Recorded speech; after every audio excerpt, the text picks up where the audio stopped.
آج ہم ایک ایسی واردات کا گہرائی سے جائزہ لیں گے جو کسی فلمی کہانی سے کم نہیں۔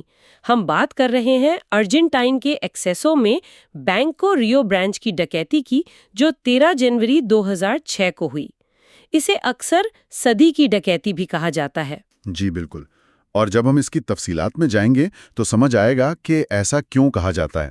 یہ صرف ایک بینک لوٹنے کا ایک عام سا معاملہ نہیں تھا۔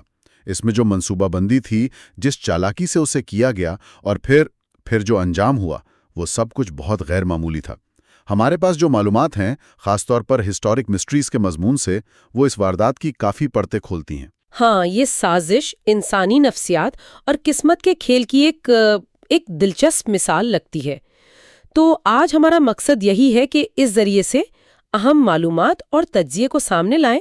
ہم سمجھنے کی کوشش کریں گے کہ آخر یہ واقعہ اتنا منفرد کیوں تھا اور اس سے کیا سبق ملتے ہیں۔ بالکل، یہ صرف تاریخ کا ایک واقعہ نہیں ہے، بلکہ یہ انسانی ذہانت اور آپ کہہ لیں کمزوری، دونوں کا ایک مطالعہ ہے۔ تو آئیے اس غیر معمولی کہانی کی گہرائیوں میں اترتے ہیں۔ اچھا، عام طور پر جب ہم بینک ڈکیتی کے بارے میں سوچتے ہیں تو ذہن میں آتا ہے کہ ڈاکو خاموشی سے آتے ہیں یا بہت تیزی سے کارروائی کر کے نکل جاتے ہیں، لیکن ایکیسوسو میں ایسا نہیں ہوا۔ یہاں تو ڈاکو دن دہاڑے آئے۔ جی ہاں، دن دہاڑے بالکل سامنے کے دروازے سے داخل ہوئے اور بینک میں موجود تقریباً 23 افراد کو یرغمال بنا لیا۔ یہ تو سیدھا سیدھا پولیس کو بلانے والی بات ہوئی۔ یہی تو اس منصوبے کا پہلا، آپ کہہ لیں، دکھاوے کا حصہ تھا۔ یہ جان بوجھ کر کیا گیا تھا۔ اس سب کے پیچھے جو دماغ تھا، فرنینڈو اراؤجو، وہ کوئی عام مجرم نہیں تھا۔ وہ ایک آرٹسٹ، مارشل آرٹس کا ماہر، اور کچھ لوگ کہتے ہیں کہ ایک فلسفیانہ سوچ رکھنے والا شخص تھا۔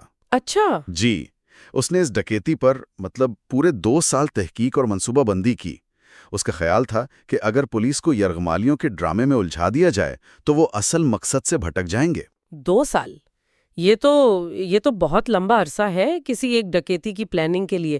اور یہ یرغمالیوں کا ڈرامہ صرف دکھاوا تھا، اصل منصوبہ کچھ اور چل رہا تھا۔ بالکل، اصل منصوبہ تھا بینک کے نیچے سے فرار ہونا، ایک پہلے سے تیار کی گئی سرنگ کے ذریعے۔ یہ تھا اصل کھیل۔ سرنگ؟ بینک کے نیچے؟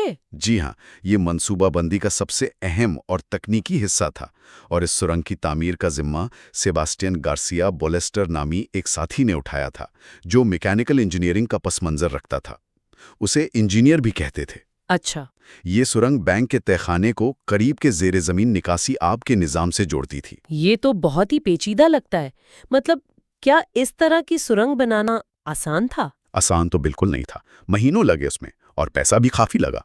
بولیسٹر نے پہلے پورا نکاسی کا نظام سمجھا، نقشے دیکھے، اور پھر بینک کے قریب ایک جگہ سے کھدائی شروع کی۔ اور یہ سرنگ اندر آنے کے لیے نہیں تھی، صرف باہر نکلنے کے لیے؟ بالکل، یہی تو کمال کی بات تھی۔ وہ بینک میں عام گاہکوں کی طرح داخل ہوئے اور پھر اندر سے سرنگ کا راستہ کھولا۔ ان کی ذہانت یہ تھی کہ انہوں نے پولیس کو اوپر باتوں میں، مذاکرات میں الجھائے رکھا، جبکہ وہ نیچے سے نکلنے کی تیاری کر رہے تھے۔ واہ! جی، اراؤجو کے ساتھ اس ٹیم میں بیٹو دیلا ٹورے بھی تھا، جو ایک پرانا تجربہ کار چور تھا، اور جولیان زالوچیریا بھی۔ ان سب کو ملا کر ایک سپر بینڈاز نامی گروہ بنایا گیا تھا۔ تو منصوبہ تیار، ٹیم تیار، سرنگ بھی تیار۔ اب آتے ہیں واردات کے دن پر، 13 جنوری 2006۔ کیا ہوا اس دن؟ اس دن دوپہر تقریباً 12:30 بجے 5 لوگ بینک میں داخل ہوئے۔ تھوڑی دیر بعد کوئی 12:45 بجے پولیس کو الارم کے ذریعے اطلاع ملی۔ فوراً ایکشن ہوا ہوگا؟ جی، فوراً بینک کو گھیر لیا گیا۔ تقریباً 200 پولیس اہلکار وہاں پہنچ گئے۔ ڈاکوؤں نے، جو ایسے کپڑوں میں تھے جیسے پینٹر ہوں یا کوئی مزدور، اندر موجود 23 لوگوں کو یرغمال بنا لیا۔ یہ سب بالکل منصوبے کے مطابق تھا۔ باہر 200 پولیس والے اور اندر صرف 5 ڈاکو اور 23 یرغمالی۔ یہ تو بہت خطرناک صورتحال لگ رہی ہے۔ یرغمالیوں کا کیا حال تھا اندر؟ حیرت کی بات یہ ہے کہ اندر کا ماحول اتنا ٹینشن والا نہیں تھا جتنا باہر سے لگ رہا تھا۔ شروع میں ڈاکوؤں نے کچھ بوڑھے یرغمالیوں اور ایک حاملہ خاتون کو چھوڑ دیا تاکہ پولیس کو لگے کہ وہ بات چیت کو تیار ہیں۔ اچھا، یہ بھی چالاکی تھی؟ جی، انہوں نے مذاکرات کاروں سے بات چیت بھی شروع کی، لیکن اندر یرغمالیوں نے بعد میں بتایا کہ ڈاکو کافی پر اعتماد تھے اور تقریباً دوستانہ تھے۔ دوستانہ؟ ڈکیتی کے دوران؟ ہاں، انہوں نے ماسک نہیں پہنے تھے، بلکہ الگ الگ حلیے بنائے ہوئے تھے۔ کوئی ڈاکٹر بنا ہوا تھا، ایک نے وگ پہنی تھی اور خود کو سوزانا کہلوا رہا تھا۔ فرنانڈو اراؤجو جو سرمئی سوٹ میں تھا وہ خاص طور پر بہت پرسکون اور کنٹرول میں نظر آ رہا تھا۔ یہ تو بہت عجیب بات ہے، مطلب وہ باہر پولیس کو دھمکیاں بھی دے رہے تھے۔ ہاں بالکل، ایک موقع پر ایک ڈاکو نے باہر چیخ کر کہا بھی کہ چھت سے سنائپرز ہٹاؤ ورنہ وہ ایک یرغمالی کو مار دیں گے۔ اس سے باہر تو ظاہر ٹینشن بڑھ گئی، لیکن اندر ماحول مختلف تھا۔ اندر انہوں نے یرغمالیوں کو یقین دلایا کہ انہیں کچھ نہیں کہا جائے گا، بلکہ انہوں نے پولیس سے پیزا اور سوڈا منگوائے۔ پیزا اور سوڈا؟ جی، اور وہ انہوں نے یرغمالیوں کے ساتھ بانٹ کر کھائے، یہاں تک کہ ایک یرغمالی کی سالگرہ تھی اس دن۔ نہیں، سچ میں؟ ہاں، تو سب نے مل کر اس کے لیے ہیپی برتھ ڈے بھی گایا۔ سالگرہ کا گانا ایک بینک ڈکیتی کے دوران، یہ تو واقعی یقین سے باہر ہے۔ یہ سب کتنی دیر تک چلا یہ ڈرامہ؟ یہ مذاکرات اور انتظار کا سلسلہ تقریباً 8 گھنٹے چلا۔ پولیس بار مختلف پلان بناتی رہی، لیکن اندر سے کوئی خاص جواب نہیں مل رہا تھا۔ شام ہوتے ہوتے اندر سے رابطہ بالکل ختم ہو گیا۔ اوہ، تب پولیس کو تشویش ہوئی ہوگی؟ جی بالکل، انہیں لگا کہ شاید اندر کچھ گڑبڑ ہو گئی ہے۔ اور پھر پولیس نے اندر جانے کا فیصلہ کیا؟ ہاں، جب کافی دیر تک کوئی رابطہ نہیں ہوا تو پولیس کی اسپیشل فورسز نے بینک کے اندر جانے کا فیصلہ کیا۔ وہ ہر قسم کی صورتحال کے لیے تیار تھے، لیکن جو انہوں نے اندر دیکھا وہ ان کے وہم و گمان میں بھی نہیں تھا۔ کیا دیکھا انہوں نے؟ کیا ہوا تھا اندر؟ انہوں نے دیکھا کہ تمام یرغمالی صحیح سلامت تھے، تھوڑے گھبرائے ہوئے ضرور تھے لیکن محفوظ تھے، مگر ڈاکوؤں کا کہیں نام و نشان نہیں تھا۔ غائب؟ بالکل غائب۔ وہاں صرف کچھ کھلونا بندوقیں پڑی تھیں جو بالکل اصلی لگتی تھیں، اور ایک میز پر ایک خط رکھا تھا۔ خط؟ اس پر کیا لکھا تھا؟ اس پر لکھا تھا، ایک امیر محلے میں بغیر ہتھیاروں اور رنجش کے یہ صرف پیسہ ہے، محبت نہیں۔ مطلب in a rich neighbourhood without weapons اور rancour it's only money not love. کچھ ذرائع کہتے ہیں کہ نیچے نو ہارڈ فیلنگز یعنی کوئی رنجش نہیں بھی لکھا تھا۔ تو وہ سرنگ کے ذریعے نکل گئے؟ جی ہاں، وہ منصوبہ بندی کے مطابق بینک کے تہہ خانے سے سرنگ میں اترے اور وہاں سے نکاسیاب کے بڑے نالوں تک پہنچ گئے۔ ان نالوں میں انہوں نے پہلے سے چھپا کر رکھی ہوئی ربڑ کی کشتیاں استعمال کیں اور پانی کے بہاؤ کے ساتھ آگے بڑھ گئے۔ اور وہ اپنے ساتھ کیا لے گئے؟ وہ اپنے ساتھ 145 سیف ڈپوزٹ بکس کا مال لے گئے تھے۔ 145 بکس؟ ان میں تو بہت قیمتی سامان ہوگا۔ جی، یہ وہ ذاتی لاکرز ہوتے ہیں جہاں لوگ اپنی سب سے قیمتی چیزیں، زیورات، دستاویزات، نقدی وغیرہ بینک میں محفوظ رکھتے ہیں۔ اندازہ لگایا گیا کہ لوٹی گئی رقم اور چیزوں کی مالیت 8 سے 20 ملین ڈالر کے درمیان تھی۔ 8 سے 20 ملین ڈالرز؟ یہ تو فرار کا ایک ناقابل یقین منصوبہ تھا۔ کیا پولیس انہیں ان نکاسی کے نالوں میں نہیں پکڑ سکی؟ انہوں نے یہاں بھی ایک چال چلی۔ دیکھیں، نکاسی آپ کا نظام جاتا تھا دریائے لا پلاٹا کی طرف۔ پولیس نے یقیناً سوچا ہوگا کہ وہ دریا کی طرف نکلیں گے اور شاید وہاں ناکہ بندی بھی کی ہو۔ ہاں، یہی منطقی لگتا ہے۔ لیکن یہ گروہ دریا کی طرف جانے کے بجائے ایک خاص جگہ پر کشتیوں سے اتر گیا اور ایک وین میں سوار ہو کر واپس بیونس آئرس شہر کے اندر گنجان علاقوں کی طرف چلا گیا۔ اچھا، الٹا شہر کی طرف؟ جی، یہ ایک اور زبردست چال تھی جس نے پولیس کو پوری طرح چکما دے دیا۔ تو وہ کامیابی سے فرار ہو گئے، کروڑوں ڈالر کے ساتھ۔ ایسا لگتا تھا کہ یہ ایک مکمل جرم تھا جس کا کوئی سراغ مل ہی نہیں سکتا تھا۔ منصوبہ تو یہی تھا۔ اراؤجو کا خیال تھا کہ رقم بانٹنے کے بعد وہ سب اپنی اپنی زندگیوں میں واپس چلے جائیں گے اور کبھی ایک دوسرے سے رابطہ نہیں کریں گے۔ لیکن جیسا کہ اکثر ہوتا ہے، بہترین منصوبے بھی انسانی فطرت کی وجہ سے ناکام ہو جاتے ہیں۔ انسانی فطرت؟ آپ کا اشارہ کس طرف ہے؟ کیا ہوا؟ اشارہ ہے بیٹو دے لا ٹورے اور اس کی بیوی ایلیسیا دی تلیو کی طرف۔ واردات کے تقریباً 1 مہینے بعد بیٹو دی لا ٹورے کو شک ہوا کہ اس کے حصے کی رقم جو کوئی 3 لاکھ ڈالر تھی اس میں سے کچھ کم ہے۔ اوہ! اس نے اپنی نوجوان بیوی ایلیسیا سے پوچھا۔ اب ایلیسیا شاید اس اچانک آئی دولت سے تھوڑی بھیگ گئی تھی۔ اس نے مان لیا کہ ہاں اس نے کچھ پیسے خرچ کیے ہیں اور کہا کہ بھئی یہ اس کا حق ہے۔ اوہو، تو میاں بیوی میں پیسوں پر جھگڑا ہو گیا؟ شدید جھگڑا ہوا۔ بات اتنی بڑی کہ کچھ رپورٹس کے مطابق بیٹو نے ایلیسیا پر ہاتھ بھی اٹھا دیا۔ او خدایا! بس پھر کیا تھا؟ ایلیسیا غصے میں اور شاید بدلہ لینے کے لیے سیدھی پولیس کے پاس پہنچ گئی۔ اور سب بتا دیا؟ سب کچھ۔ اس نے پولیس کو بتایا کہ اس کا شوہر